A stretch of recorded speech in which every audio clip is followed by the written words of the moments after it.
Ok, ahora sí. ¿Cómo están, muchachos? Buenos días. Vamos a trabajar la semana número 30, la dirigida número 30 del curso de Historia del Perú, y además de eso la dirigida final del sílabus que se había terminado prometiendo para este ciclo.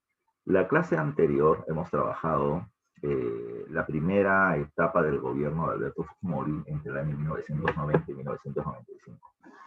Este periodo es particularmente interesante. Yo les decía la semana pasada que en promedio el primer gobierno Fujimori termina siendo muy positivo. Claro que hay una serie de puntos precisamente a tomar en consideración también. ¿Cuál termina siendo el positivo? Recuerden que Fujimori entra de frente con el penalti con un engaño. Dijo que no iba a ser shock económico, ya que no iba a aplicar las medidas neoliberales que Mario Vargas Llosa terminaba prometiendo y que terminaron generando pánico entre la población, pero a menos de 15 días de estar en el gobierno, Fujimori termina aplicando el famoso Fujin Shock, ¿ya? Que venía teniendo como objetivo reducir la inflación y claro que lo terminó logrando a través de medidas como la eliminación del control de precio de los productos de primera necesidad, el control del precio de la moneda en comparación al dólar, lo que terminó generando una mayor devaluación, pero también un cambio en la moneda, sacando el INPI devaluado y estableciendo el nuevo sol como moneda estable. Además de eso, terminó creando mecanismos para un mayor control económico, como son la SUNAT y la SUNAT, para que el Estado tenga mayor cantidad de ingresos. Promueve la inversión privada, pero habían algunos límites para esto. Uno de los límites o uno de los temores que venían teniendo los inversionistas era que la estabilidad laboral que se venía teniendo para ese entonces no terminaba permitiendo la modernización de las empresas. Porque para poder modernizarla, yo terminó requiriendo no solamente un sistema de producción, sino también requiere de tecnología. Pero más tecnología, menos mano de obra. Y la ley no terminaba permitiendo echar trabajadores que terminen estando por más de 5 años en la empresa. Entonces, lo que va a terminar estableciendo el gobierno es un proceso de flexibilidad laboral, lo que implicaba ya que la estabilidad se eliminaba ya y que tu puesto de trabajo estaba dependiendo de las necesidades de la empresa. Es una empresa que antes tenía 2.000 trabajadores, ahora era privatizada o era comprada por parte de un nuevo empresario y decía, yo no necesito 2.000, solamente necesito 800, porque voy a meter mucha tecnología, pues 1.200 trabajadores eran echados, pero con una CTS, una compensación por tiempo de servicio, que lamentablemente no funcionó mucho en el Perú. Uno, porque se cambió la moneda y lo que recibiste en Intis se perdió, o porque, número dos, la gente metió su plata a los bancos como Clave que terminaron quebrando. Pues ahí hubieron precisamente varios problemas. El gran cambio que se quiso hacer con respecto al tema económico fue el tema de las privatizaciones, pero recuerden que la Constitución del 79 no lo permitía. Eso que era imperante, cambió la Constitución, como se hizo en el año 93. Como les decía la vez pasada, el tema de las privatizaciones se terminaba debiendo a que las empresas del Estado, o estatizadas durante la época de Velasco, terminaban siendo poco productivas. La gran crítica es que se va a terminar estableciendo ventas de empresas a muy bajo precio. Como se decía, el Perú se vendía muy barato, que fue una frase que terminó planteando Augusto Pinochet, presidente dictatorial de Chile, con respecto al Perú. Ya hay un montón de empresarios chilenos que precisamente van a comprar empresas estatales peruanas o van a invertir en el Perú por estas facilidades del mercado que terminaba dando el gobierno fujimorista, ya bajo un modelo, así como habíamos hablado de la UNDE, bajo un gobierno liberal ortodoxo, pues el Perú terminaba teniendo las mismas características, con la diferencia que era el neoliberalismo impuesto por el Fondo Monetario en la década de 1980. Por otro lado, en el plano político, el Perú todavía heredaba el tema de Sendero Luminoso. Así que se va a terminar teniendo un enfrentamiento diferente con los Sendero. Primero, ya venía un cambio en el régimen de lucha contra la subversión. Se había creado la Policía Nacional del Perú y el Ministerio de Defensa durante la época del gobierno de García. Se había activado el GEIN y el GEIN comienza a hacer un trabajo de inteligencia que va a terminar teniendo cada vez mayor, ¿qué se puede decir?, claridad con respecto al llegar hacia la cúpula del Sendero Luminoso y poder desarticularla. Con respecto a la forma en la que el Estado va a intentar controlar ello. Como te decía la vez pasada, Sendero se había infiltrado en un montón de instituciones y organizaciones populares, sindicales, etc. Una de ellas, duda, terminó siendo la universidad y Sendero Luminoso y el MRTA, pero sobre todo Sendero, venía teniendo presencia en todas las universidades, ¿ya? En todas, desde las privadas hasta las estatales, desde la Villarreal pasando por el Callao, de la UNI pasando por San Marcos y por la Universidad Católica, por todos lados, ¿ya? En unas más que en otras. Lo que va a terminar planteando Fujimori, ¿ya? Es que para poder cortar, ¿ya? Para poder cortar esa situación, las universidades deberían ser intervenidas militarmente. En el año 90, Fujimori intenta ingresar a San Marcos, ¿ya? Y los alumnos lo terminan recibiendo a piedrones. Y luego los militares terminan interviniendo la universidad, ¿ya? Eliminando precisamente sindicatos, interviniendo las bibliotecas y todos los libros que tuvieran, hablando de socialismo, que tuvieran títulos como de Lenin, de Engels, de Marx o de Mao, terminaron siendo quemados, ¿ya? Eso terminó siendo una política de arrasamiento contra las ideas diferentes del gobierno. Y ese terminó siendo una de las características también de este periodo, ¿no? ¿Ya? Todo lo que fuera socialista es automáticamente terrorista, y eso no es cierto. En algún momento les comenté de que habían dos tipos de izquierda, la izquierda formal y la izquierda radical. La izquierda formal está conformada por aquellos partidos que tenían un planteamiento socialista, pero que consideraban de que se podía cambiar la sociedad mediante el sistema democrático. Se participa en elecciones con un partido, termino llegando al gobierno o un cargo en el Congreso e intento establecer leyes bajo mis ideales que puedan cambiar la sociedad. Y izquierda radical en la que consideraba que la revolución violenta podía, solamente esta podía cambiar la realidad. Y ese es el caso de Sendero. Entonces, no todo era así, pero el gobierno terminó intentando erradicar todo, ¿ya? Es, izquierda igual socialismo, socialismo igual comunismo, comunismo igual terrucos, terrucos igual enemigos. Así que todo fue terruquizado. Es una de las características del gobierno de Fujimori, ¿ya?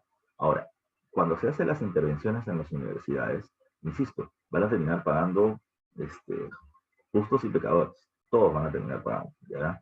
Eras o no, digamos, de izquierda, eras o no perteneciente a Sendero Luminoso o alguna agrupación, automáticamente le pusieron de estigma a todos los opositores y a todas las universidades, y sobre todo a San Marcos, Cantuta, de que tú eras terruco, ¿ya?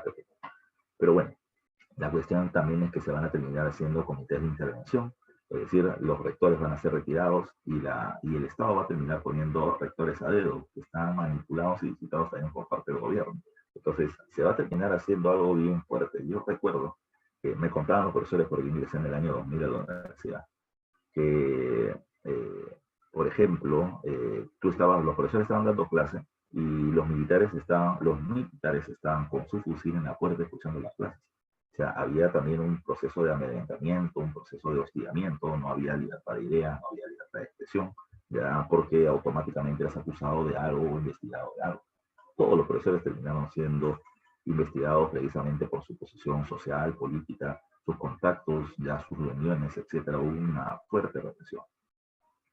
Eh, como te decía también, en el año 92 se produce otro punto importante, otro hito importante en el gobierno de Fujimori, y ese hito termina siendo el autogolpe, ¿ya?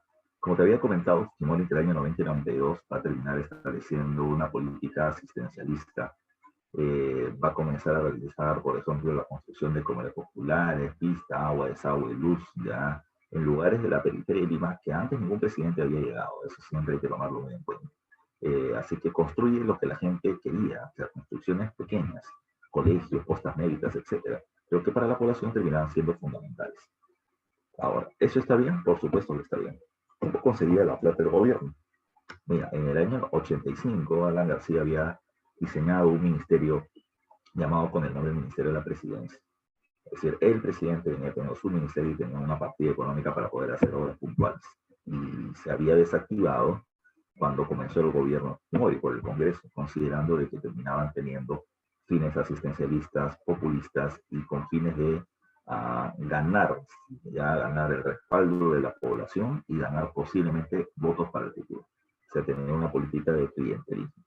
Eso lo elimina el gobierno, el Congreso entrante con Fujimori, pues se va a terminar retirando con Fujimori para poder terminar realizando obras puntuales.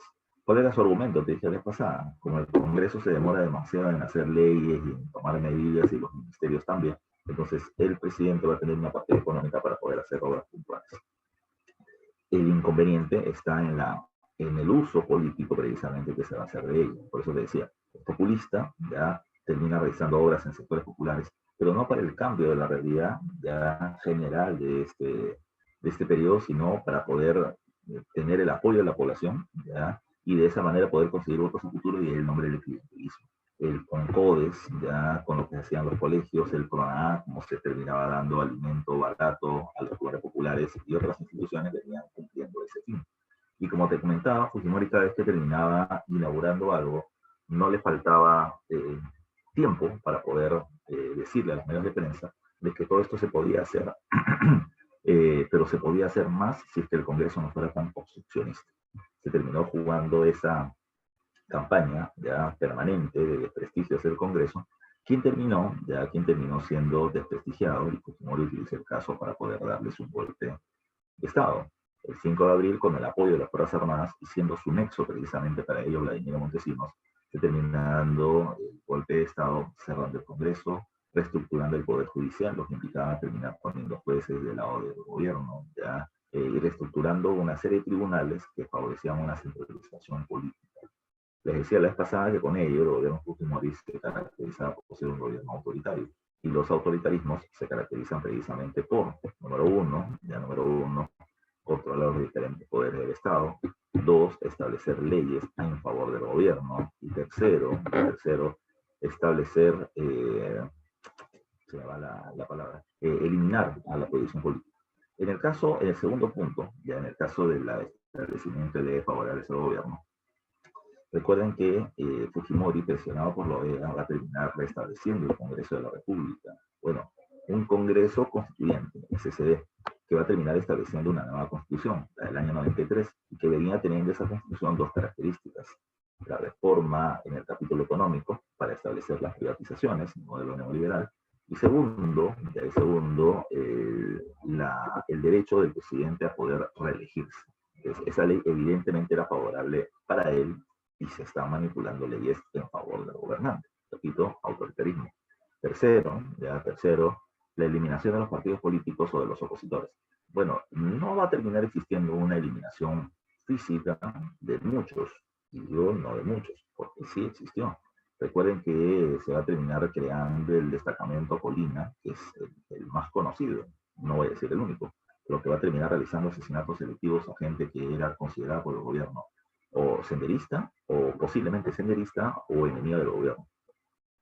Recuerden que este caso del destacamento Colina va a terminar generando asesinatos, los más conocidos, el de Barrios Altos de la Cantuta, y terminó siendo denunciado por parte de mismos miembros del grupo Colina cuando se terminó dando la orden de matar o de asesinar al periodista César Hildebrand. Ahí es donde terminó estallando la bomba y se comienzan a hacer denuncias sobre el caso y se desactiva ese grupo, que el mismo Fujimori luego terminó indultando, le perdonó por los actos que habían realizado, porque la habían hecho en pos o en beneficio de la patria, y eso al final le va a terminar costando la cárcel que está purgando hasta ahora. Pero son parte precisamente de estas condiciones que se terminaron viviendo en aquella época. Por otro lado, otro evento importante que se va a terminar produciendo durante este periodo es que en el año 95, entre el autogolpe del año 92 y la aprobación de la Constitución del año 93, recuerden que se termina capturando los líderes de los principales grupos subversivos, a Víctor Polay y a Abimael Guzmán, ¿ya? Y con eso el movimiento subversivo cae tremendamente y se da un duro golpe. ¿Quién hace esto? El CEIN, ya la policía, el servicio de inteligencia. Pero Fujimori termina arrogándose la victoria como propia, y esto le va a terminar permitiendo construir una imagen de presidente victorioso, ya, que ha logrado derrotar el terrorismo, el mayor flagelo de la historia de la República, etc. Esto es escarnio, políticamente hablando escarnio, y lo va a terminar utilizando muy, muy bien. Por otro lado, a inicios del año 95 se termina produciendo una guerra contra el Ecuador, y esa guerra contra el Ecuador, llamada la guerra del Cenepa, es muy discutible el resultado del mismo. ¿Ya? El gobierno peruano dice que ganó, el gobierno ecuatoriano dice que ganaron. Al fin y al cabo, Fujimori va a terminar utilizando el conflicto para terminar incrementando su popularidad y terminar logrando ganar las elecciones del año 95. Las elecciones del año 95 fueron un poco complicadas, porque no terminó postulando contra cualquier candidato. Uy, se terminó moviendo terminó moviendo de imagen. Así que vamos a dejar de compartir un ratito para ir cambiándole por interno, ¿no?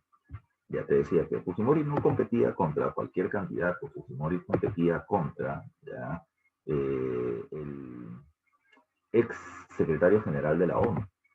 Y el ex secretario general de la ONU terminaba siendo Javier Pérez de Cuellar.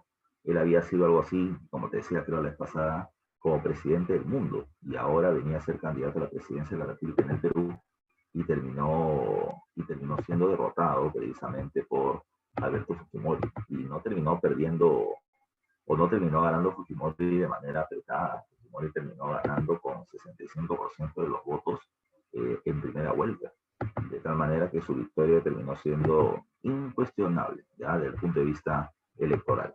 Ahora, vamos a restablecerla. Ya, ahora sí está.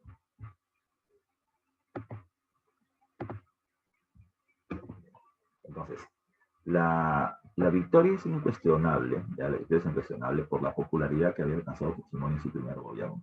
Pero una cosa es Fujimori en su primer gobierno y otra cosa es en el segundo. En realidad no cambia mucho, y en realidad no cambia mucho en el fondo. Es decir, es un gobierno que venía teniendo actos de corrupción porque ya se había terminado denunciando una serie de robos. Por ejemplo, ya la malversación del dinero producto del tema de las privatizaciones. Se había terminado denunciando, por ejemplo, que la familia cercana a Fujimori había terminado recibiendo donaciones a través de una ONG que se llamaba Appenkai, ya, de Japón. Había recibido donaciones de Japón y el dinero nunca había terminado llegando a las familias más necesitadas, sino que se lo habían terminado robando ellos. Y así por el estilo. Ya había un montón de denuncias que se habían producido, pero que no van a terminar destiniendo la buena imagen que Fujimori venía teniendo por el otro lado. La victoria contra el terrorismo, la estabilidad económica, la victoria contra el Ecuador y todo lo demás. Pero en este segundo periodo la situación se va a terminar poniendo muy, muy compleja. ¿Por qué? El gobierno terminó teniendo, haciéndole el balance final en el año 2000, cuando acaba el gobierno, una clara y evidente ya, corrupción enquistada en el poder. ¿Ya? Cuando digo eso es porque no terminó siendo que hubieron algunos actos aislados de corrupción. Lo permanente terminó siendo la corrupción durante el periodo presidencial. Por ejemplo, en 1996 se termina produciendo un debate en el Congreso, para terminar estableciendo la futura reelección de Fujimori. Y ese debate va a terminar dando a la luz la denominada Ley de Interpretación Auténtica. Ese Congreso del año 95 terminó siendo particularmente interesante. Así como la gente se termina diciendo ahora, ¿cómo es posible que terminemos eligiendo congresistas de tan mala calidad? Pues en el año 95, déjame decirte que terminó siendo electa, ya, aunque terminó siendo la candidata con unos votos, pero terminó llegando al Congreso Susy Díaz, que en ese era vedette y estaba metida también en los programas cómicos, como hasta ahora. Ya, bueno, ahora ya no es vedette porque no tiene mucho que mostrar. Pero la señora Susy Díaz terminó haciendo campaña y terminó llegando al Congreso. El fujimorismo, que venía teniendo la mayoría en el Congreso, terminó estableciendo la denominada Ley de Interpretación Auténtica de la Constitución. ¿Cómo es eso? Ellos decían lo siguiente. Fujimori fue electo por primera vez presidente en el año 1990, pero fue electo a través de la Constitución de 1979. ¿Ya? Como ahora tenemos una nueva Constitución vigente, que es la Constitución del año 93, Fujimori ha sido electo con esta Constitución recién en el año 95. Y por lo tanto, como esta Constitución permite la reelección, Fujimori se puede reelegir en el año 2000. Esa terminaba siendo la denominada Ley de Interpretación Auténtica, que se terminó, digamos así, aplicando en la medida que el fujimorismo tenía la mayoría de los votos para poder decir qué cosa era correcto y qué cosa no, a la fuerza. Pero la Constitución del 93 había terminado estableciendo mecanismos constitucionales, órganos constitucionales que podían regular el sistema. Y se había creado algo llamado con el nombre del Tribunal Constitucional. La oposición, que era minoría, que no podía ganar con los votos, terminó llevando el caso o la demanda ante el Tribunal Constitucional para decirle si era constitucional, legalmente o no, la reelección de Fujimori. Entonces dijo en el año 97, el Tribunal Constitucional terminó definiendo que no lo era, que no lo era. Porque lo primero que se establece en el derecho termina siendo la razón, ya termina siendo la realidad. Todos han visto que Fujimori fue electo en el año 90, que fue reelegido en el año 95 y que no puede reelegirse porque la Constitución no lo permite en el año 2000. ¿Qué hizo Fujimori? Mostrando precisamente su gobierno de carácter autoritario, terminó eliminando a muchos miembros del Tribunal Constitucional que habían terminado votando en su contra para imponer la ley a su favor. Esto fue lo que terminó sucediendo. Es una muestra precisamente de autoritarismo y corrupción por parte del gobierno. Ahora, ¿qué más terminó sucediendo? Estamos hablando del año 96 que se hizo la campaña para que Fujimori termine llegando al poder.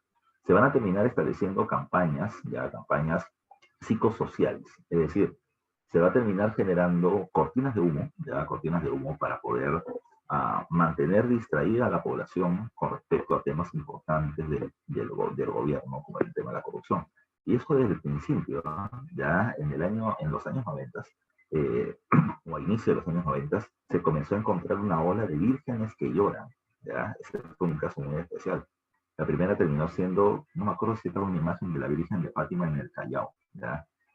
Apareció en una iglesia una virgen que lloraba sangre. Y todo el mundo decía, estamos cayendo en desgracia, el terrorismo, la pobreza son los mayores problemas del país, necesitamos a alguien que nos solucione. Y Fujimori terminó siendo el santo que soluciona el caso. Pues ahora se utilizaba otros medios de distracción. Por ejemplo, habían programas de televisión que terminaron siendo grandes distractores, y la televisión, y la radio, y la prensa escrita se terminó chabacanizando. ¿Ya? Ese era un término que también se utilizaba mucho en la época. Por ejemplo, había programas que en algunos casos aún siguen vigentes, como el de Magali, que terminó poniendo en vilo a la población para ver cuál era el nuevo Ampay que se sacaba. ¿Ya? Y la gente estaba mucho más pendiente de la vida privada de las personas antes que de la realidad política, económica y social que venía viviendo el país. ¿Ya? Por otro lado estaba Laura Bozzo mostrando toda la miseria de la población. Y cuando digo miseria no solamente era el tema de la pobreza, sino también terminaba mostrando temas muy, muy particulares, como temas que podrían ser entendibles, ¿no? Como violencia familiar, ¿ya? Pero también terminaba mostrando temas como, por ejemplo, mi hijo se tira la pera para poder irse a una discoteca del centro de Lima, ¿ya? Y ponían casos como esos. Todos los días era un caso extraño, llamativo, ¿ya? Porque tenía altos niveles de rating, ya muy llamativo, pero que no terminaba, repito, mostrando la realidad tal cual era. O sea, mostraba realidades minuciosas, que la gente le generaba morbo, porque nos acostumbramos al morbo, pero no era precisamente algo que esté logrando que la gente comprenda lo que realmente sucedía. Pero te decía que eran programas llamados cortinas de humo. Cortina de humo también se le llamó a los programas de los cómicos ambulantes, ¿ya? Que tuvieron un fuerte impacto y tuvieron programas, un grupo de ellos en el Canal 2, otro grupo de ellos en el Canal 5. Pero todos eran llamados así. Hubo un boom de los talk shows. De los talk shows había de todo. Laura Bozzo terminaba siendo el punto principal, pero habían de todos en todos los canales. Eh, no solamente ello, pero era el tema principal en la tele. Por otro lado, y esto ya te lo había mencionado también al principio del gobierno, se mantuvo la compra de la línea editorial. El gobierno, sobre todo a través de Vladimiro Montesinos, terminaron utilizando a empresarios que venían teniendo pequeños periódicos. Y lo que hacía el gobierno era solamente comprarle la línea editorial de la portada. En la portada tú terminabas encontrando un titular que terminaba diciendo, por ejemplo, el gordito de Lima, por hacer precisamente referencia al alcalde Andrade, el gordito de Lima, tremendo ratero, utilizando su empresa de fachada, algo así, ¿no? Y terminaban haciéndose denuncias de cualquier tipo. Una suposición terminaba siendo una denuncia para desprestigiar a la oposición, o terminaban apareciendo otro tipo de titulares que no tenían nada que ver ni con política ni economía, ¿no? Sino que terminaba saliendo Viejito Arriolón, ya se le para en pleno Conchibola, algo así. Esas terminaban siendo las portadas de los diarios que la gente terminaba consumiendo en los kioscos. Era una desviación. Te dije esto la vez pasada. Se pusieron un montón de periódicos chichas, ya, la Yuca, el Chato, el Ají, el Amá y todo lo demás. Y entre estos periódicos había periódicos serios que terminaban teniendo una posición más crítica al gobierno, como eran El Comercio hasta cierto tiempo y La República. Entonces, entre 20 diarios, dos terminaban siendo críticos. Pero la gente ganaba el morbo y la gente se iba a reír con los titulares. Era una parte más, una extensión más de lo que terminaba viendo en la televisión. Era una forma, insisto, de desprestigiar la oposición y de terminar desviando la mente de la gente de lo que venía sucediendo en política. Por otro lado, esto no era de gratis, no era una casualidad. Esto era parte de un plan llamado con el nombre del Plan Emilio. El Plan Emilio, del Plan Emilio del gobierno terminaba sirviendo para poder controlar los medios de prensa en favor de la reelección de Fujimori. Y esto se terminó conociendo muy claramente cuando luego terminaron destapándose los famosos Vladivideos. ¿Ya? Acá hay un Vladivideo en donde Vladimir Montesinos ya va a terminar destinando dinero ya al pago de fuerzas policiales, por ejemplo, para terminar comprando conciencias. Esto se terminó viendo, por ejemplo, con el paso de los medios, ya de los dueños o directores de los medios de prensa, y dándoles así, ya, fajos de dinero, torres de dinero, ya. Primero Montesinos se dio cuenta de que terminaba poniendo así las torres para que sea mucho más espectacular cómo terminaba comprando a la gente. Es decir, yo te voy a dar $30,000, te da $30,000 en billetes chiquitos de 10 o 20, para que pum, aparezcan pumas así. Y la idea era, repito, terminar comprando las líneas editoriales. El Canal 2 ya estaba comprado. Te dije la pasada que votaron al dueño, que era Baruch Itcher, y terminaron poniendo los socios minoritarios, que eran los hermanos Winter. ¿Ya? En el Canal 4 está la familia Crucillat, ¿ya? Que va a terminar siendo la que controla precisamente el canal y que va a terminar haciendo una línea editorial tremenda a favor del gobierno. Este canal recibía plata, mucha plata por parte del gobierno para terminar jalándose a las principales figuras ya de los medios de televisión para que terminen siendo una antena caliente, tenga mucho rating y puedan hablar a favor del gobierno. ¿Ya? Laura Bozo, los cómicos en general, ya eran parte de todo este sistema. En el Canal 5 estaba, se me va el nombre, Schutz, ya terminaba siendo el apellido del dueño. El Canal 5 por mucho tiempo terminó siendo muy crítico al gobierno y de un momento a otro terminó cambiando la línea editorial. Ahí después de eso se logra saber la plata que termina recibiendo Montesinos y cómo termina acallando la oposición que podían tener al gobierno. El Canal 7, ni que decirlo. Carlos Álvarez, Julio Loza, que eran cómicos políticos, pasaron precisamente al canal de gobierno y terminaron ahora hablando maravillas del gobierno. ¿Ya? Ahora Carlos Álvarez que quiere ser candidato a la presidencia de la República. Bueno, no lo va a poder hacer ahora, pero tiene esas intenciones. ¿Ya? También terminó recibiendo plata por parte del gobierno comunista. No solamente el Canal 7, el Canal 9, en el Canal 11 o 13, en el Canal 13, estaba General Alvaro Parker, que terminó despidiendo literalmente en vivo a César Hildebrand, que era el crítico principal que venía teniendo el gobierno. Y fue parte de toda una línea de control de los medios de prensa para intentar controlar la opinión pública a favor de la reelección de Fujimori y terminar sacando las ideas opuestas de circulación. Profe, y la gente que no quería tener eso, ¿cómo podía informarse? Bueno, ya te dije, la República podía ser un periódico, pero también estaba, por ejemplo, otra cosa. Con la llegada de Telefónica, lo que ahora es Movistar, Telefónica no solamente da el servicio de telefonía, ¿ya? Sino también terminó dando el servicio de cable, ¿ya? Lo que era cable mágico. Y precisamente comenzó a tener canales propios, como por ejemplo el Canal M. Y el Canal M terminó siendo el único canal que terminó teniendo una postura no controlada por parte del gobierno. Y que entre los años 98 y 2000 terminó siendo el único medio de prensa que terminaba informando las marchas, movilizaciones, huelgas, protestas y demás que habían precisamente contra el gobierno de Fujimori. Yo recuerdo mucho en las elecciones del año 2000, el cierre de campaña ya electoral. Canal 2, 4, 5, 7, 9, 11, 13, ya los canales en la abierta, todos, a la misma hora, dando el cierre de campaña de Fujimori, como si fuera el mismo candidato. El único que terminaba transmitiendo el cierre de campaña de Toledo, que era el opositor, era el canal 8, el canal N, que era canal de cable. Pero no todos tenían canal de cable, ahí está precisamente la diferencia. Era un canal privado que podía o tenía precisamente financiamiento propio y no tenía por qué depender del gobierno. Pero además, había otra cuestión. Ahora no se ve tanto, porque ahora necesitas un decodificador para poder tener cable en tu casa. Pero antes bastaba que una persona tuviera cable en el barrio y de esa casita de cable terminaba robando cable todo el barrio. Y lo raro ya es que sabiendo eso, Telefónica, no nos terminaban cortando. ¿Ya? Yo siempre he mencionado de que acá había una cuestión muy especial. El gobierno de Fujimori había terminado estableciendo que durante, creo que 10 o 12 años, se iba a terminar haciendo la concesión del sistema telefónico para Telefónica.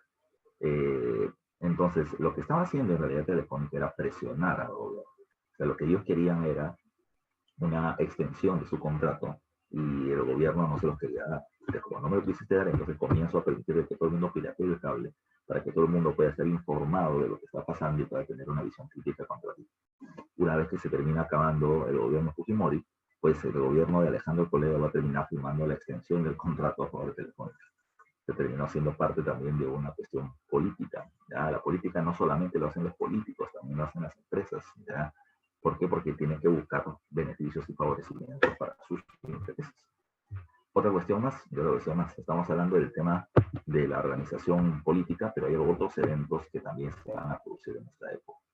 Por ejemplo, uno de los temas más emblemáticos de la época del gobierno de Fujimori, sin duda alguna, termina siendo el tema de la toma de la embajada de Japón. Una semana antes de Navidad se está haciendo un cóctel, una ceremonia, si no me falla la memoria, por el cumpleaños del embajador Morisa Aoki, ya del embajador japonés en Perú, y terminó teniendo precisamente como invitados a políticos, diplomáticos, empresarios, intelectuales destacados y demás, todos reunidos precisamente en la embajada de Japón, en la residencia del embajador de Japón. ¿Qué pasó? ¿Qué pasó? Lo que pasó es que ese mismo día, infiltrados entre los mozos, terminan tomando el control de la embajada miembros del movimiento revolucionario Tupac del NRTA. Así que a partir de ese momento se produce el secuestro de gente dentro de la embajada de Japón. Lo primero que se hizo, porque había una inmensa cantidad de rehenes, es terminar liberando a las mujeres, a los ancianos y a los niños. Y cometieron un error tremendo la gente del MRTA. Entre su error, digamos, táctico, es que ahí estaban las hermanas y la mamá de Fujimori. Y si las hubiesen terminado teniendo como rehenes, hubiesen tenido seguramente una mayor capacidad de manipulación. Pero las liberaron.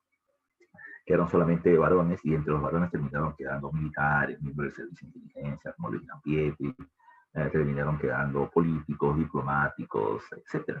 Entre ellos terminó, y seguramente la cabeza más importante de los rehenes que estaban ahí era la del ministro de Relaciones Exteriores, y además de eso el encargado de las negociaciones de paz con Ecuador, que era Tudela, que era, se me va el nombre, Francisco Tudela. Así que durante 4 meses ya prácticamente se terminó teniendo la toma de la embajada de Japón. ¿Qué pedía el MRTA? El MRTA terminaba pidiendo la liberación de los presos políticos, como ellos lo terminaban denominando. Es decir, todos aquellos MRTistas que habían sido tomados prisioneros por parte del gobierno, pues que ellos terminaban pidiendo su libertad y yo libero a tus rehenes. Bueno, el gobierno fujimorista no les hizo caso y lo que se comenzó a hacer fue una serie de negociaciones que en realidad terminaban siendo falsas. Lo que se estaba buscando era terminar conociendo primero a la embajada de Japón por dentro. Por ejemplo, a un miembro de la Marina, que era Luis Pietri, se le termina dando, si no me falla la memoria, una Biblia, y en la Biblia se le terminó poniendo un micrófono para que él pueda terminar transmitiendo todo lo que veía. Se le terminó pasando a alguien más una guitarra, ya para que pueda terminar tocando y puedan terminar relajándose. pero en la guitarra también había un micro para que se pueda terminar informando todo lo que se pueda desde adentro. Quiénes eran, cuántos eran, cómo se desplegaban, ¿ya? Dónde se relajaban, cuáles eran los puntos débiles que venían teniendo, y todo eso es parte del trabajo de inteligencia que se va a hacer. Pero lo más importante del trabajo de inteligencia terminó siendo el diseño de una serie de túneles por debajo de la Embajada de Japón para terminar haciendo una penetración en diversos puntos y terminar liberando los rehenes. Eso se le va a conocer con el nombre de la Operación Chalín de Wanda. ¿Por qué se le llama así? Porque recordemos lo que hicimos hace 24 clases de ruedas, creo. Recuerden que el templo de Chalín de Huanta termina teniendo una serie de canales ya de los ríos del Mosna y del Huachexa que pasan por debajo del templo, generando un efecto sonoro semejante a los rugidos ya de los felinos, con lo cual se terminaba generando pánico entre las personas que iban al templo. Entonces, la idea no era esto, ¿no? La idea era terminar poniendo puntos de acceso subterráneos hacia la embajada. Como hacer la excavación, se terminaron trayendo expertos trabajadores mineros de la Sierra Central para que hagan estas excavaciones.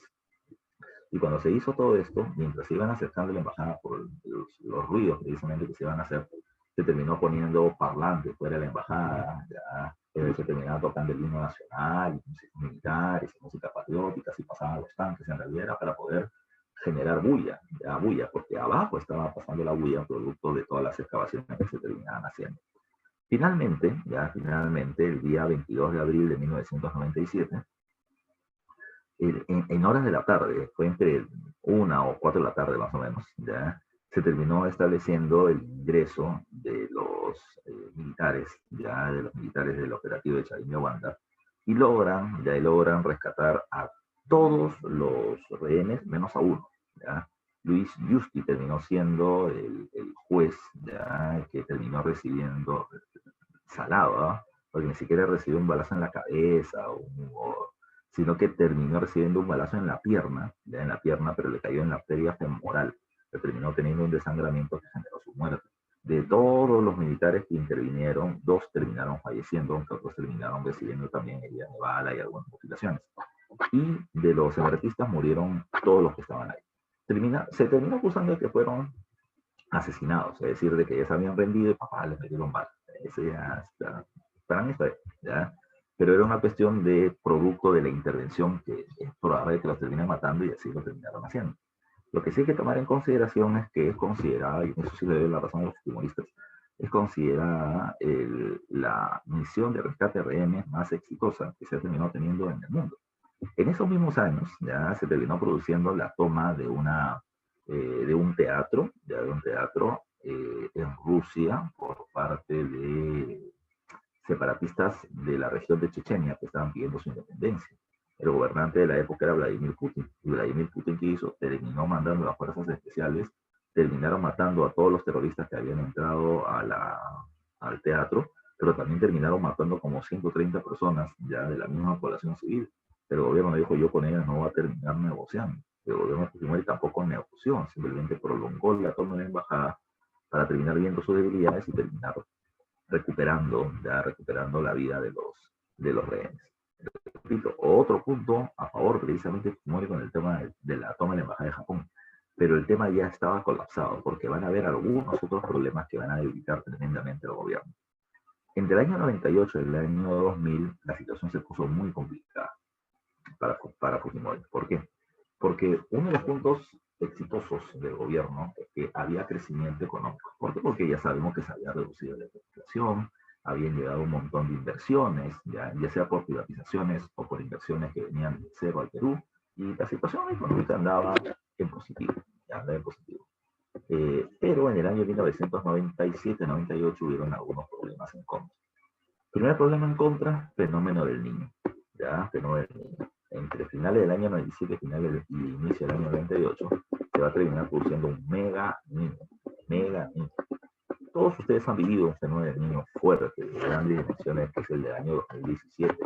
Este fenómeno del niño terminó, ustedes lo han visto en la tele, la gran cantidad de huaicos, inundaciones, destrucciones de carreteras, pueblos aislados, literalmente rodeados precisamente por agua, que no se podía terminar llegando a ellos, que hasta ahora siguen sufriendo los daños de la época del fenómeno del niño porque la reconstrucción ha sido muy, muy lenta.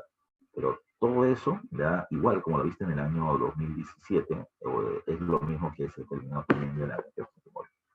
La situación económica fue tremenda, pero recuerden, el precio de los alimentos subió, el ceviche subió, el limón terminó subiendo. ¿Por qué? Porque muchos campos de cultivo habían sido destruidos. Eso se ve en la época del gobierno de Fujimori y se produce un duro golpe económico al gobierno. Pero hay otro evento que termina siendo igual de complejo. En el año 1998 se termina produciendo la llamada caída de los tigres asiáticos. Hubieron una serie de países ya ligados al capitalismo del sudeste asiático, ya importantes. Japón, Corea del Sur, Taiwán, Indonesia, etcétera, ya Malasia y demás. Y estos países que terminaron siendo uno de los motores del crecimiento económico mundial, entraron precisamente en ruina. Una empresa llamada Daewoo, ya Daewoo que todavía sigue existiendo, pero antes era la gran empresa. Hay unos carritos chiquititos que se llaman Ticos, yo no sé si ustedes todavía lo recordarán, pero el Tico fue el producto emblemático de Daewoo. Terminaban produciendo autos, terminaban produciendo combis, terminaban produciendo buses, terminaban produciendo de todo, electrodomésticos, refrigeradoras, cocinas, lavadoras, todo, todo, todo. Era una mega empresa, ya era uno de los modelos de desarrollo industrial que venía teniendo Corea del Sur. Esa empresa, por malos manejos, quebró. Y la quiebra de Daewoo terminó generando un tremendo proceso de desestabilización económica de Corea del Sur. ¿Ya? La caída, el colapso económico de Corea del Sur terminó arrastrando a los tigres asiáticos a un proceso de recesión. Pero este problema terminó teniendo efectos en todo el mundo. Se terminó produciendo, por ejemplo, por rebote, la crisis económica en Europa, la crisis económica en los Estados Unidos, se produjo el efecto tequila, ya así se le llamó, es decir, la crisis terminó avanzando hacia muchos países, terminó entrando en crisis la Bolsa de Valores de México, el efecto Samba, la Bolsa de Valores de Río, el efecto Tango, la Bolsa de Valores de Argentina. Y desde esa época en adelante Argentina no ha podido superar la crisis, ha ido de tumbo en tumbo, de caída en caída, hasta tener un problema de inestabilidad económica muy alta, ¿ya? Y por otro lado, ya también se va a terminar llegando esto al Perú. El Perú en la época de Fujimori había terminado asociándose a algo llamado por el nombre de la APEC. O sea, antes de la APEC, el Perú ya venía teniendo contactos con el Japón y con los países asiáticos. Pero gracias a la APEC, a la Alianza Económica Asia-Pacífico terminó siendo mucho más fuerte, lo que aperturaba una serie de mercados para el tema comercial, pero ahora, como nuestra economía estaba más ligada a ellos, cuando caen los países asiáticos, cae también la economía peruana. Hay un proceso de recesión, repito, el fenómeno del niño, más este problema, terminó generando que muchas empresas cierren, que las exportaciones caigan, que los puestos de trabajo se terminen reduciendo, y es ahí donde comienza a generarse un malestar no antes visto con respecto a la situación económica entre la población y el gobierno de Fujimori. A esto le tienes que terminar sumando otra cosa. Desde el año 98, algo que no se había visto en los últimos años, se comenzó a observar nuevamente. Y esto era las movilizaciones sociales. Insisto, desde el año 90 hacia adelante, cualquier tipo de movilización era terruquizada. ¿Ya? Terruquizada. O sea, tú terminabas saliendo a protestar por cualquier cosa, eres terruco. Hay infiltraciones senderistas, Sendero está movilizando tu organización y la gente lo veía mal. Pero ahora comienzan las movilizaciones. ¿Quién comenzó las movilizaciones? Las universidades. Porque San Marcos seguramente. No, San Marcos no. Y eso fue lo más raro. Y comenzó las protestas en el año 98 contra el gobierno, terminaron siendo las universidades particulares. La Universidad Ricardo Palma, la Universidad de Lima, la Universidad Católica, ¿ya? Cosa rara.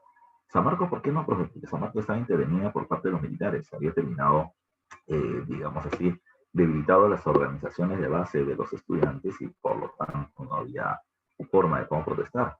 Pero en ese año la gente dijo, ok, que Católica, la Universidad de Lima protestando, si nos quieren quitar nuestro sitio, no vamos, pero vamos a tirar piedra como buen San Martín. Así que también se plegó San Marcos a las protestas y estas comenzaron a crecer. La CGTP, el SUTE, los partidos políticos que se habían visto muy debilitados durante la época del gobierno fujimorista van a terminar reactivándose y las movilizaciones comenzaron a ser grandes, a ser muy grandes. Ahora, estas se incrementaron cuando precisamente la posibilidad de que Fujimori se reeligiera era cada vez mayor por el tema del control del Tribunal Constitucional y demás. A ver, Para el año 2000, hubieron varios candidatos a la presidencia de la República que quisieron competir contra Fujimori. Lo que sí hay que tomar en cuenta es que Fujimori venía teniendo una buena cantidad de, ¿cómo se puede decir?, de adeptos políticos, ¿ya? Es decir, de gente que a ojos cerrados iba a terminar votando por él, ¿ya? Pero lo que también hay que tomar en cuenta es que los otros candidatos de manera individual tenían sus votantes, pero no terminaban llegando ya a competir directamente, pecho a pecho contra Fujimori. El primero que lo intentó hacer fue el alcalde de Lima, Alberto Andrade, que había puesto orden en la ciudad. ¿Ya? Cuando Alberto Andrade llega a la alcaldía, si no me falla la memoria, en el año 96 o 97, Alberto Andrade termina encontrando una Lima llena de ambulantes y los ambulantes prácticamente desaparecieron, siendo reubicados. ¿Ya? Siendo reubicados. Si alguno de ustedes conoce la plazuela Chabuca Aranda, que está cerca del Palacio de Gobierno, donde venden los dulcecitos, ¿ya? Esa plazuela era Polvos Azules, ¿ya? Un centro comercial que movilizaba mucha plata, pero que estaba pues, abarrotado de vendedores y abarrotado de gente. Un día, un año nuevo, hubo un incendio, un cortocircuito. Todo el mundo se provocaba, y eso terminó sirviendo para decir de que este centro ferial ya no servía, así que por lo tanto los terminaron reubicando en diferentes lugares. Y así desaparecieron en realidad los ambulantes de toda Lima. Así que Andrade terminó siendo visto como el hombre del orden, ¿ya? Y como en el Perú lo que terminaba abundando era el desorden, pues la idea de que yo convierto el orden o en orden el caos, pues terminó poniendo la figura como candidato. Tenía una aprobación, la gente vio en él una esperanza para enfrentar a Fujimori, pero el control de los medios de prensa fue muy importante. Los diarios chichas van a terminar sacando a diario información de que este pata terminaba siendo corrupto. Él tenía una empresa de carteras, ya, de cueros, llamados ALA, y se terminó planteando que se había establecido un desvío de fondos del municipio de Lima ya en favor de su empresa, cosa que no era cierta, pero la cuestión estaba en que se terminó generando toda una imagen pública negativa para desprestigiar al candidato que iba a competir contra Fujimori. Se tumbaron la imagen de Alberto Andrade. El segundo, que quiso precisamente o que comenzó a repuntar en las encuestas siendo el anti, el opositor a Fujimori, fue Luis Castañeda Locio, que muchos años fue a ser alcalde de Lima. Luis Castañeda terminó siendo el director del Instituto Peruano de Seguridad Social y lo convirtió en salud, ya haciendo una modernización del sistema. Pero él terminó denunciando que durante su campaña terminó siendo parte de una persecución de autos con luna polarizada de color negro que lo venían siguiendo a todos lados del IVA. O sea, haciendo una denuncia de que el gobierno lo estaba hostigando.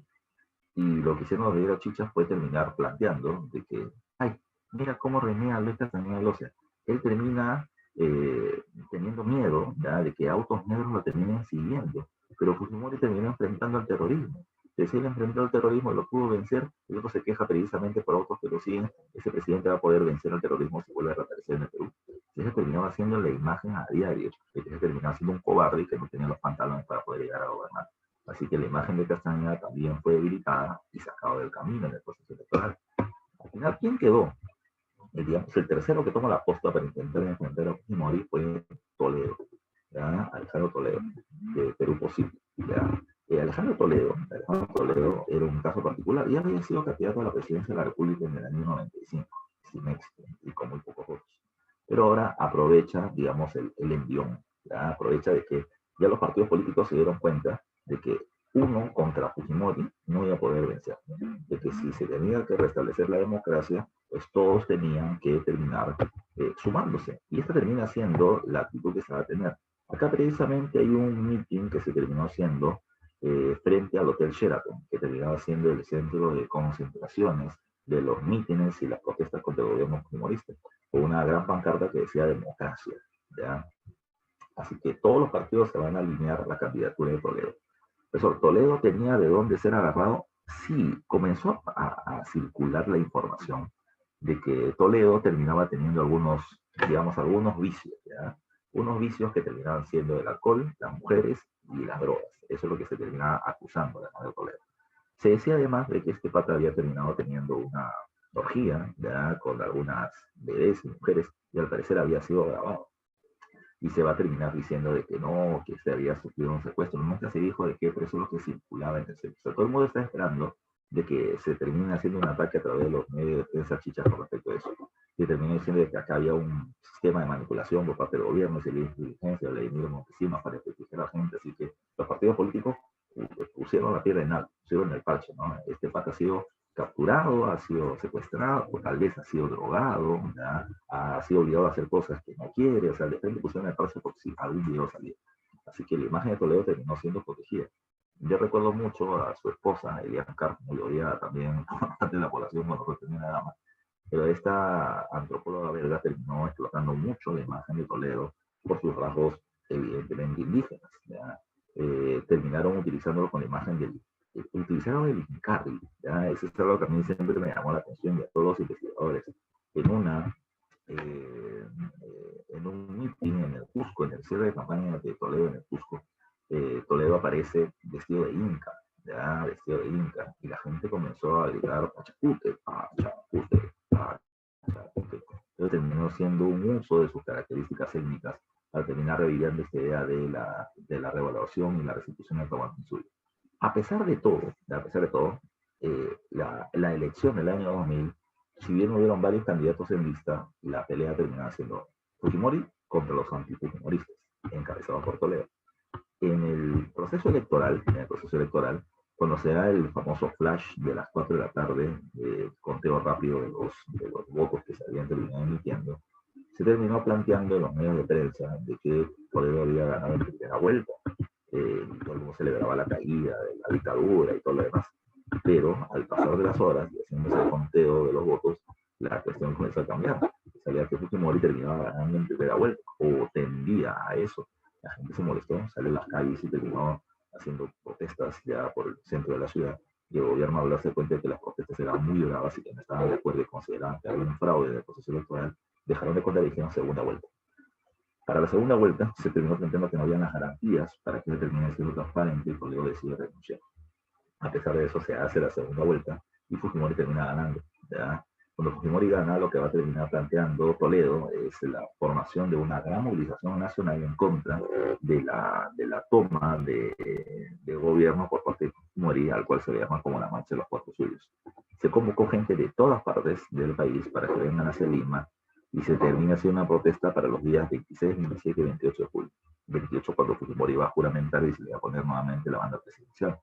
La idea era evitar eso, pero la marcha se terminó desprestigiando cuando el día 28 se terminó produciendo el incendio seguido de muerte de trabajadores del Banco de la Nación en el centro de Lima.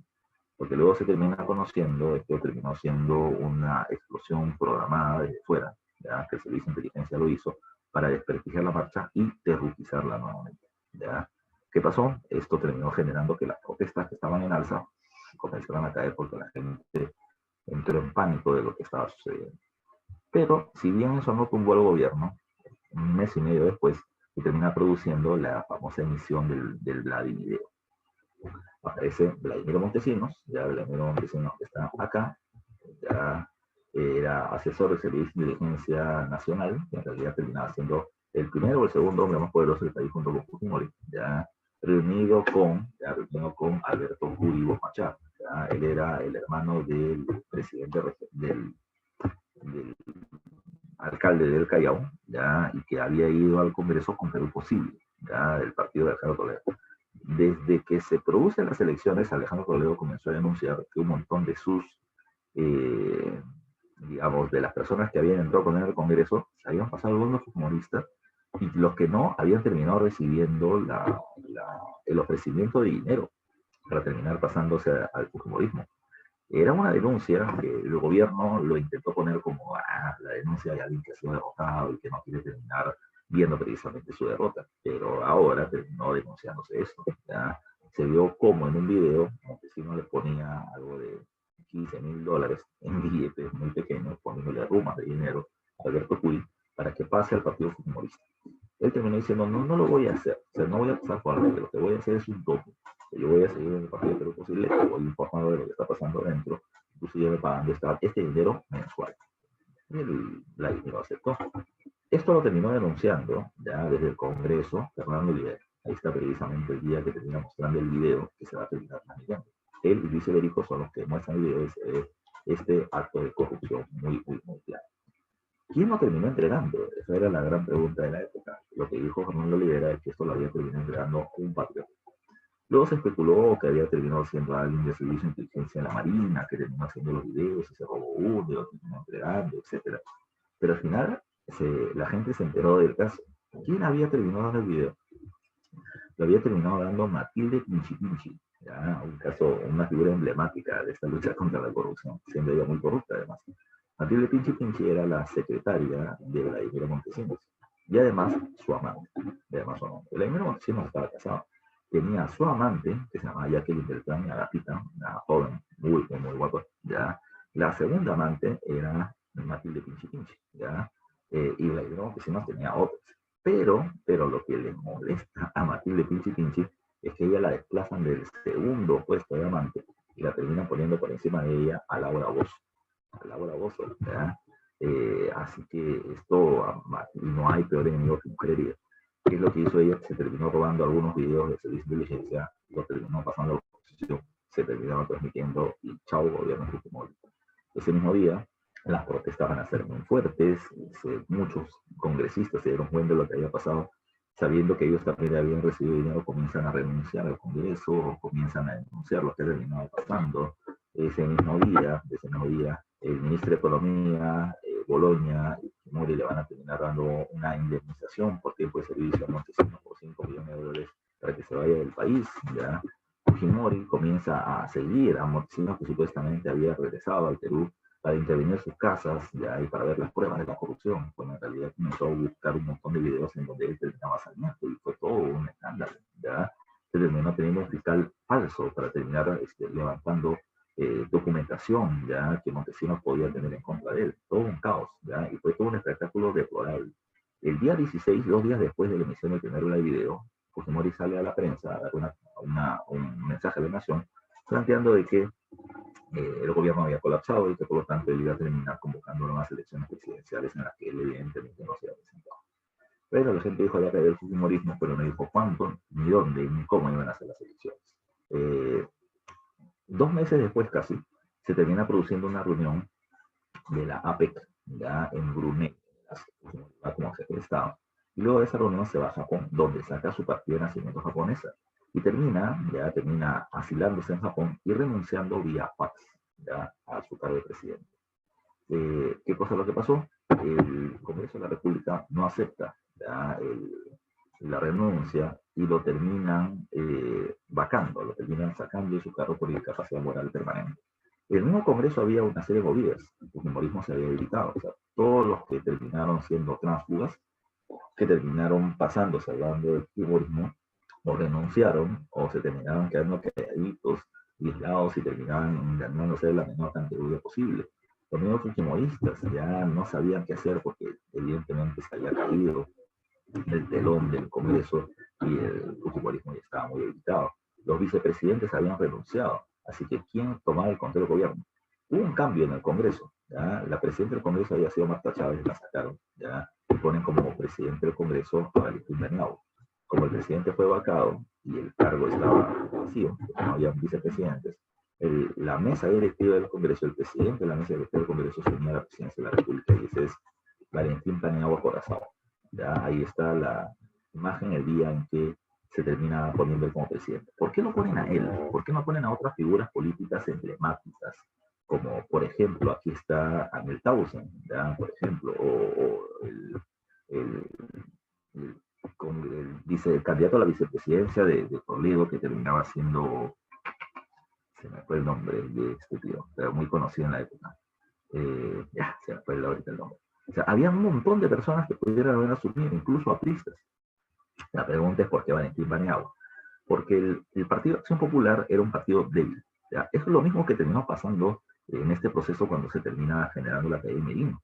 ¿Quién quería asumir la presidencia de la República? Bueno, se dijo, de los que no han votado a favor de la llegada de Merino al gobierno. Ya no solamente queda el Partido Morado, pero el Partido Morado tampoco quería mandar candidatos porque ellos tienen la posibilidad de poder ganar en la presidencia de la República en las próximas elecciones. ¿Y qué cosa fue lo que se dijo? Ya, a ver, lo que vamos a hacer es lo siguiente. De todos los partidos que hemos terminado participando en la lucha contra Fujimori, ¿quién es el partido que tiene menos opciones de poder ganar? Acción Popular. Entonces vamos a escoger a alguien de Acción Popular para que sea el presidente y que este no termine mandando candidatos a la presidencia de la República para terminar siendo lo más transparente posible. Bueno, entre los miembros de Acción Popular estaba Valentín Paniagua, que era el que menos coches políticos venía teniendo. Había sido ministro anteriormente, un pata intelectual, de perfil bajo, muy correcto, ya muy correcto. Entonces, como no tenía anticuchos, como no tenía de dónde decir, está sacando un corrupto para poner a otro, lo pusieron ahí.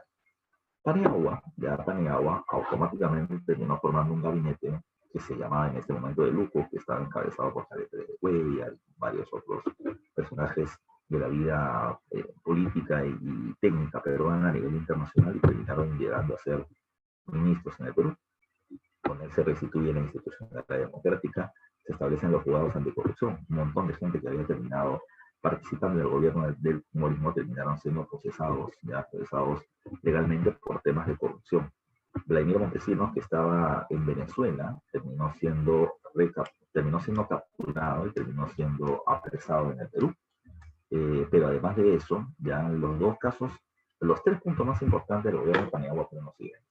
Durante su corto periodo de gobierno, que va a terminar siendo de 8 meses, se va a terminar estableciendo el contrato para la explotación de los lotes del gas de Camisea en Cusco, para el gas natural, ya que supuestamente iba a terminar sirviendo para poder terminar reduciendo los costos de energía al interior del país, sobre todo los balones de gas que son muy caros. Pero aún así siguen siendo muy caros a nivel nacional. Por otro lado, se va a terminar creando la Comisión de la Verdad para terminar investigando los temas de la violencia política en el periodo de 1980 y el año 2000. ¿Ya?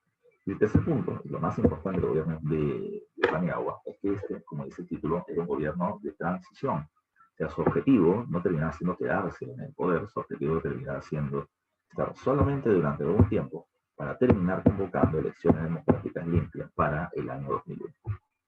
En las elecciones del año 2001, quien tenía todas las cartas para poder ganar, sin duda, era Alejandro Toledo. ¿Ya? Alejandro Toledo Manrique, que había sido la figura emblemática en la lucha contra la corrupción del gobierno de Fujimori. Pero Toledo, que debió ganar pues de una manera apabullante, terminó ganando, pero por muy poquito, por muy poquito.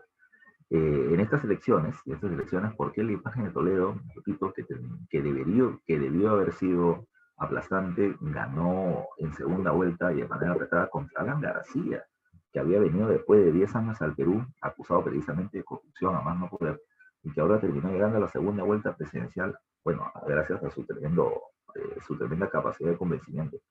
Lo que pasa es que Toledo tuvo una serie de puntos en contra. Bueno, ya después de haber vencido Fujimori, todos fuimos amigos contra el enemigo. ¿Ya? El enemigo de mi enemigo es. En este proceso de la campaña electoral todos eran amigos contra el Fujimorismo. Cayó Fujimori, comienza nuevamente la pelea de carroñería para llegar al gobierno. Y a Toledo se le termina acusando de eso. Se le acusa de tener vicios que te había mencionado hace un rato, de la cola, drogas. Pero por otro lado, ya se le termina denunciando, y esto se comenzó a hacer el principal punto en contra, de tener una hija que no había sido firmada por él, ya Saraí Toledo, una niñita que terminó siendo invitada al programa de Laura Voz, al programa de Jaime Daly, y se le comenzó a poner a él como un despiadado hombre, ¿no? Que no terminaba reconociendo a sus hijos, que terminaba siendo mandoneado por parte de la esposa, y un montón de cosas de ese tipo. La imagen de Toledo comenzó a caer y caer y caer, y esto fue realizado por la oposición, pero finalmente ganó, ya finalmente ganó. Durante su gobierno, te puedo mencionar, desde el punto de vista económico, se va a terminar manteniendo el modelo neoliberal. Es más, Toledo en su campaña presidencial del año 2001, o del año 2000, su campaña decía esto, ¿no? Él tenía una imagen de él frente al Palacio de Gobierno y le hablaba como a Fujimori. Le decía, Fujimori, abandone usted el gobierno, usted ya dejó construir el primer piso, déjenos nosotros construir el segundo. O sea, como diciendo, el modelo económico no se va a tocar y bajo ese modelo vamos a seguir trabajando, ¿ya? Pero tiene que haber un cambio en el sistema, un cambio en la cabeza de gobierno. Pues bueno, eso es lo que hizo Toledo. Toledo, que había estudiado en Stanford, que había estudiado un diplomado en Harvard, que había sido director de la ESAM acá en Lima, terminó siendo ahora quien continúa el modelo económico liberal de promoción de la inversión privada, de favorecimiento a la empresa privada con temas tributarios y el tema de las privatizaciones. Así que, ¿por qué se habla de una reactivación? Porque no se olviden que en el año 98 se había producido la crisis económica internacional. Y lo que va a terminar haciendo Toledo dentro de ese programa de reactivación de mover la economía es la campaña agresiva de inversión pública para las construcciones. Cuando hablo de inversión pública para las construcciones, por ejemplo, tenemos el caso de carreteras y pistas, pero además de eso está el tema de las viviendas. ¿Ya? Ese va a terminar siendo el punto fuerte de Toledo. Las viviendas. Hay dos planes de viviendas. Uno se llama Mi Vivienda y otro se llama Techo Propio. ¿Ya? Techo Propio era principalmente para los sectores de menores ingresos económicos, ¿ya? Los sectores populares, mientras que Mi Vivienda terminaba siendo, sobre todo para poder comprar más que casas, departamentos para población de clase media, ya sea en barrios un poco más pudientes. En realidad la compra de departamentos era mucho más posible de hacer en la época de Toledo que hacer ahora, son carísimos, en esa época hubo todo un boom, y Lima comienza a crecer verticalmente, comienza a crecer en edificios por todos lados. Surco, Cololíderes, Sigro, Jesús María, etcétera, por todos lados comienza a crecer así, la gente comienza a comprar departamentos, automóviles, etcétera.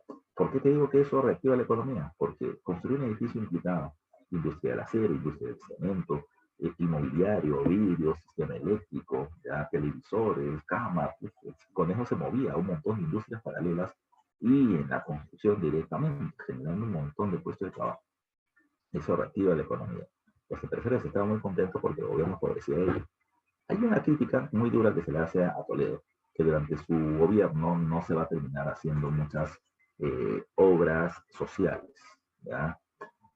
Es que había un problema, ¿no? La diferencia entre el gobierno de Fujimori y el gobierno de Toledo es que Fujimori terminó siendo muy asistencialista. La plata que había, plata que hacía para la construcción de pequeñas cosas para que la gente se contenta. Toledo tenía una frase que era, no es bueno dar el pescado si no enseñar a pescar. Y bueno, por esa parte estaba bien, ya por esa parte estaba bien. Pero la gente renegaba de que no venía teniendo lo mismo que en las épocas anteriores, ya con Fujimori. Que el desayuno gratis, que el almuerzo barato, no tenía eso. Pero lo que sí se va a terminar haciendo es otra cosa. Durante el gobierno de Toledo lo que se hizo fue caja. ¿Ya? ¿Qué significa eso? Hubo un montón de ahorros. El montón de ahorros que se habían despilfarrado de las privatizaciones en la época de Fujimori, que se habían robado encima los militares y los políticos, pues ahora se comenzó a hacer caja y caja y caja y caja y caja y caja. ¿Por qué es importante tener ahorros como país? Porque al tener ahorros yo puedo terminar negociando préstamos con menores intereses a nivel internacional, porque tengo capacidad de pago. Y eso es lo que terminó permitiendo también la reactivación de la época. Ahora, profe, pero ¿cómo es reactivación económica, crecimiento económico y protestas sociales? Es que del mismo modo neoliberal se terminó planteando, por ejemplo, la continuidad de las privatizaciones. Y hubo un caso muy especial llamado el Arequipazo, ya así se le va a llamar. Se terminó intentando privatizar 2 empresas de energía eléctrica en Arequipa.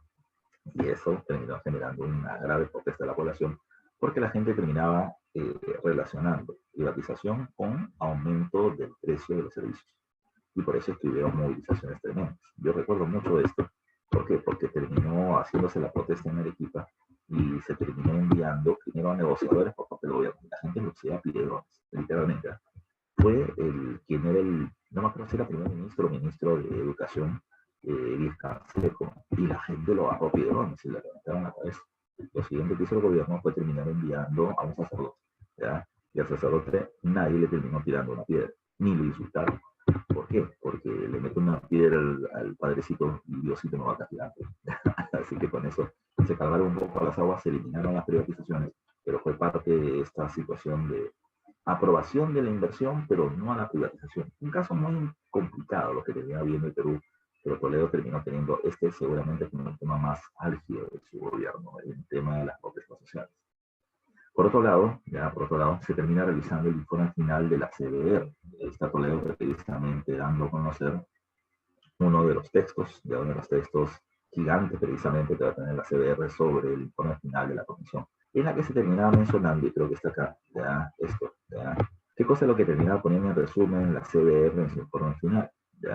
Dice acá, esto terminó poniendo que en promedio hubieron 69.280 personas entre muertas y desaparecidas. O sea, es decir, no se sabe de ellos y se llega a la conclusión que están muertos. ¿Por qué? Porque hay un montón de cosas comunes.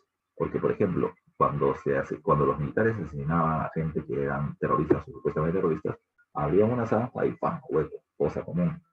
O cuando los terroristas terminaban siendo asesinados, los mismos terroristas terminaban no poniéndolos en un lugar para que sepa quién es y quién podría ser su familia, hacer conclusiones, sino que en algún lugar los terminaban poniendo hueco y los terminaban enterrando. Es una cosa común. Así que en promedio 70.000 muertos, producto del enfrentamiento cruzado, ¿ya? O del fuego cruzado entre militares y los grupos subversivos, terroristas. La mayoría de ellos, ya la mayoría de ellos, recuerden de la historia pasada, la mayoría de los muertos no eran ni senderistas, ni emergentistas, ni policías, ni militares. La mayoría terminaba siendo población indígena quechohablante de la zona rural. La población más pobre del país terminó siendo la más golpeada. ¿Ya? ¿A quién se le acusa de haber generado la mayor cantidad de muertes? A Sendero Luminoso. Y eso también es correcto. ¿Ya? Pero ahí también terminamos teniendo las zonas más afectadas. Se habla también de secuestros, ya eliminación de gente. La población ayaminca terminó siendo asesinada, casi arrasada, y los niños terminaron siendo secuestrados y los terminaron utilizando los senderistas como pioleritos, así los terminaron llamando, para meterlos de niños ya con el tema de la ideología senderista y hacerlos parte de este grupo. ¿Ya? Es parte de lo que la Comisión de la Verdad terminó informando, pero no es el único caso. Se terminó rechazando por parte de las Fuerzas Armadas el informe, porque se decía de que terminaba debilitando la imagen del Estado, de la lucha frontal contra la subversión y la defensa del status quo, ¿ya? Que se acusaba a policías y militares de asesinos también, porque en realidad lo habían sido, pero muchos criticaron precisamente este informe. Se acusó de que estos eran comunistas, que estaban hablando contra el gobierno y todo lo demás. Nunca leyeron el informe, sería bueno que también por lo menos se lea el resumen. Por otro lado están los programas de construcción, de vivienda y techo propio, el programa Huascarán, que era el programa de dotar a los colegios públicos de internet. Así que a los niños se les dio unas laptops de plástico, blancas con verdes, para que puedan tener acceso a internet. Y se suponía que iban a tener internet en el colegio. Acá venía un tema especial. ¿Por qué el internet? Toledo terminaba proyectando la imagen de que él era un error de la estadística. Eso es lo que él decía. O sea, ¿por qué? Porque él provenía de una familia pobre, de un pueblo alejado llamado Cabana, en Ancash, ¿ya? Y que bajo esas condiciones él no podía haber llegado a tener todo lo que tuvo, llegar a ser presidente. Pero lo hizo ¿por qué? Porque su familia se esforzó, terminó llegando a Lima, fue muy inteligente, terminó recibiendo una beca, se fue a estudiar al extranjero y bla, bla, bla.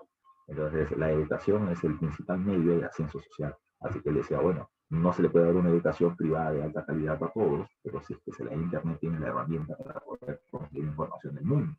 Ese era el plan del programa Huascarán, pero el internet era muy lento y no terminaba llegando a todos, pero ahí estaba la intención del plan. Las carreteras interoceánicas, ya un diseño de Odebrecht, ya pero sabemos que es una empresa súper corrupta, que terminó sirviendo para poder hacer una carretera que una Perú, Bolivia, Brasil, en el sur, para terminar teniendo un acceso al Atlántico y al Pacífico. Hubo dos cosas a tomar en cuenta con estas carreteras. Era parte de la llamada nueva ruta de la seda de China, que estaba en plena expansión económica, ¿ya? Para poder ser atractivo precisamente a Brasil dentro de su alianza comercial con China, necesitaba una salida al Pacífico y la carretera interoceánica se la daba, pero al Perú además de eso le daba acceso al mercado brasileño que terminaba siendo gigante, esa era parte del plan.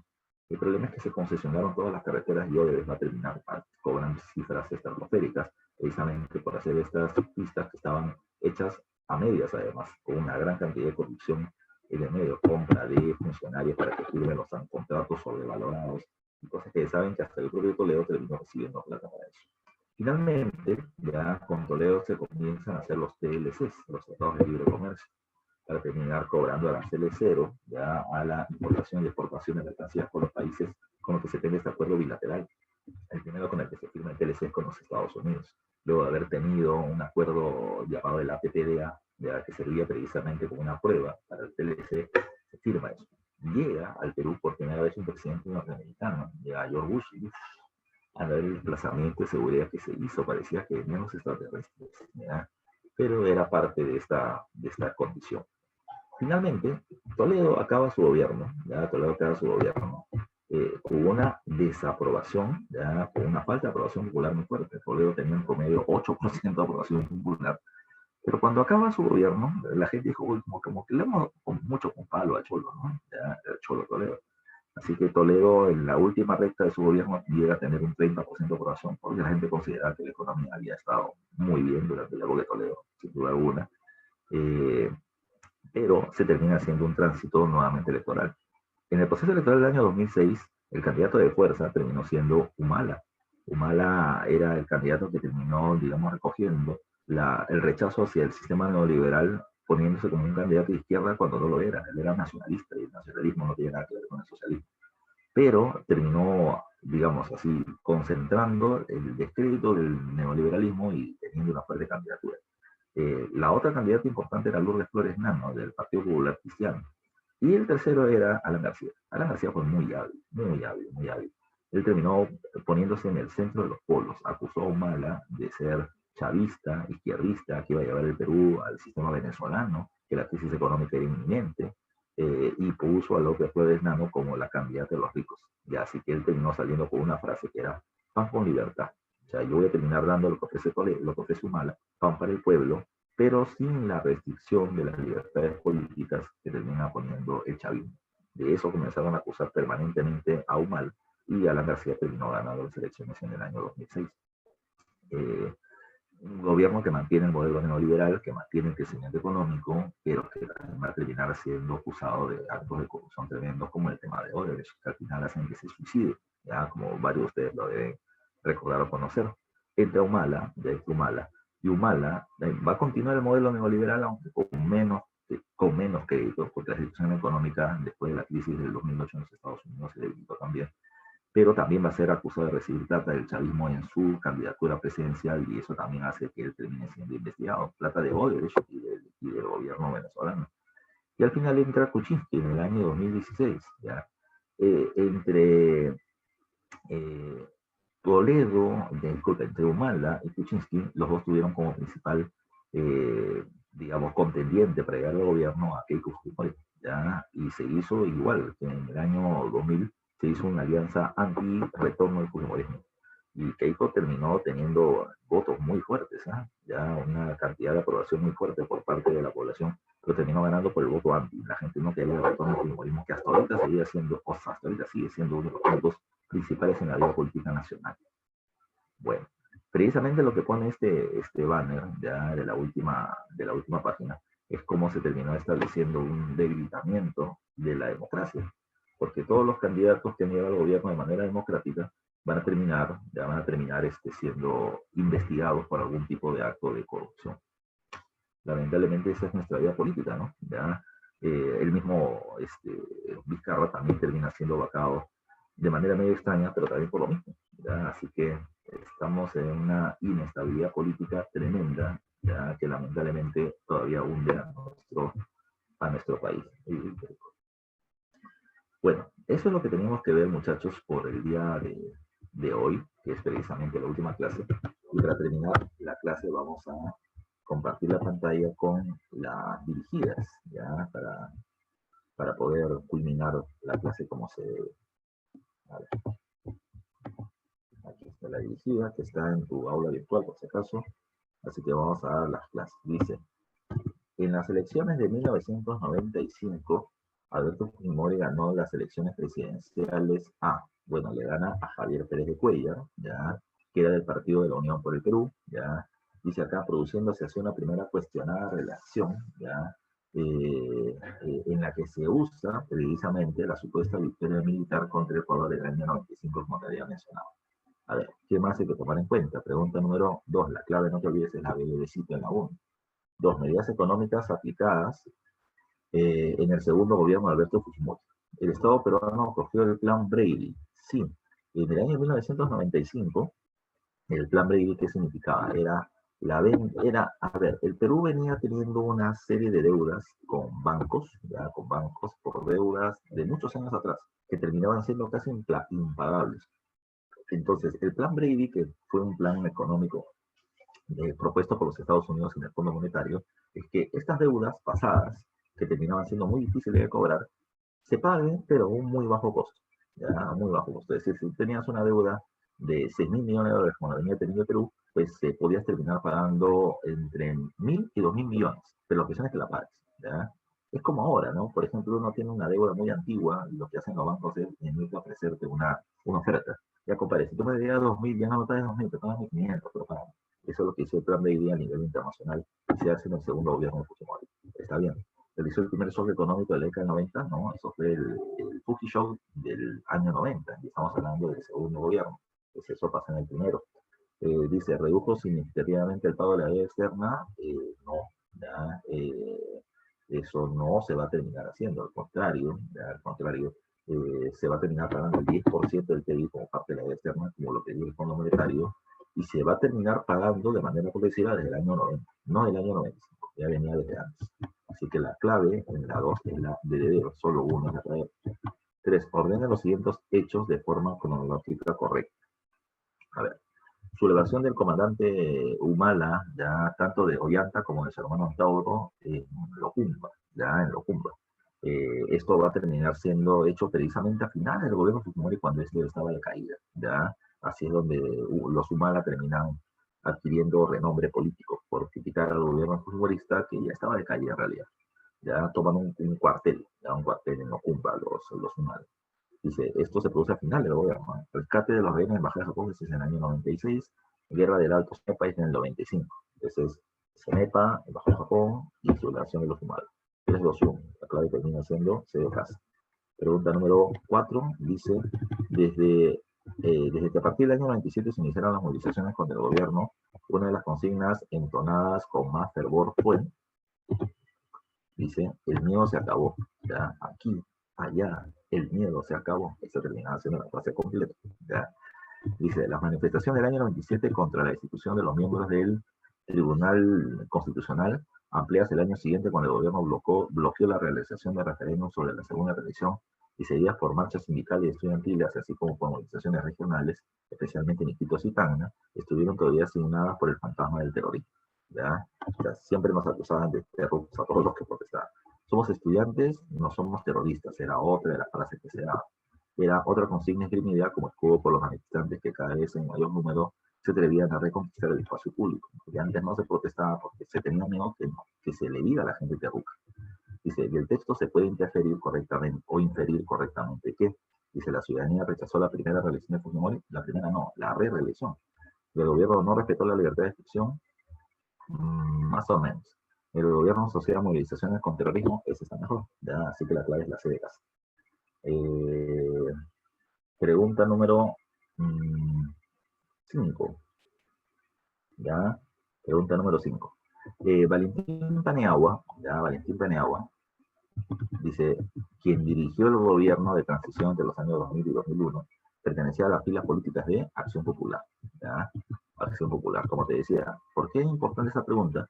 Porque era el único partido que no tenía posibilidades de poder ganar las próximas elecciones. Por eso lo pusieron a ellos de un candidato, digamos, como te dije, limpio ya políticamente para que no sea muy criticado. Pregunta 6. Durante el gobierno de Paniagua se establecieron tribunales anticorrupción con la finalidad de, ¿ya? Y la respuesta era investigar y procesar, ya que está acá en la clave C, a funcionarios del gobierno fujimorista. Procesarlos, ¿por qué? Por corrupción, precisamente, que era de lo que se acusaba del gobierno.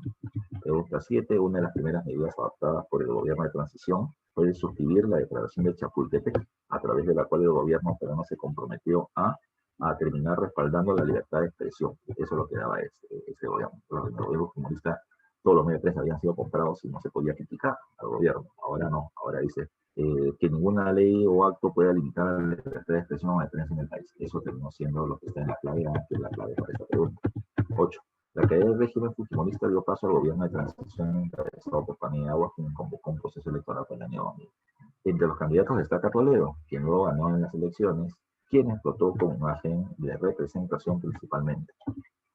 La imagen que él va a terminar representando la imagen del indígena pobre que pudo salir de la pobreza gracias a Dios. ¿Ya? Dice, haber encabezado la derrota de la dictadura comunista es un punto, ¿no? Ese es lo más inmediato, lo que la gente rápidamente asociaba por haber encabezado la lucha contra Fujimori. Una imagen mesiánica de retorno a Tahuantinsuyo, sí, su título de prisionero de su también, su origen humilde y de esfuerzo familiar para su progreso. Bueno, para las elecciones directas, ya lo que va a terminar explotando es haber encabezado la lucha contra el fujimorismo. Todo lo que está ahí termina siendo correcto, todo lo va a terminar utilizando en su campaña. Pero lo más importante es que yo derroté a la dictadura. Ese termina siendo el punto para que pueda ganar las elecciones del año 2001. 9 dice, durante el gobierno de Toledo se da a conocer el informe de la Comisión de la Verdad y según este informe es correcto. Dice, el Sendero Luminoso terminó causando el 54% de las víctimas fatales reportadas aproximadamente, ¿ya? Es una cifra que en realidad iba moviéndose, ¿ya? Pero se le acusaba principalmente a Sendero.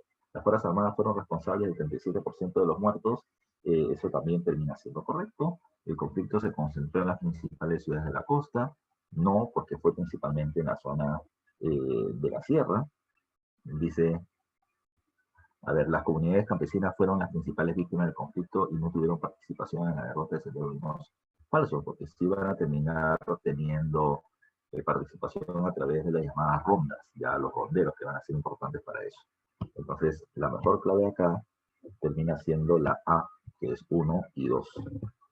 Y la última pregunta, ya para terminar la clase y para terminar el ciclo con mi curso, termina siendo lo siguiente. Dice, señale el acontecimiento que no corresponde al gobierno de Toledo. Implanté el programa Huascarán en colegios públicos, sí, para dotar de internet. Impulso de la construcción de viviendas para mantener el crecimiento macroeconómico. También, ya pues bueno, se va a movilizar un montón de gente. En el trabajo en diferentes industrias, inició la construcción de las carreteras interoceánicas, también es correcto, y capturado de Enero Montesinos, no. Ya, la Enero Montesinos se le captura en el gobierno de transición de Paniagua. Bueno, muchachos, ya te robé 7 minutos, ya hasta acá quedamos con la clase.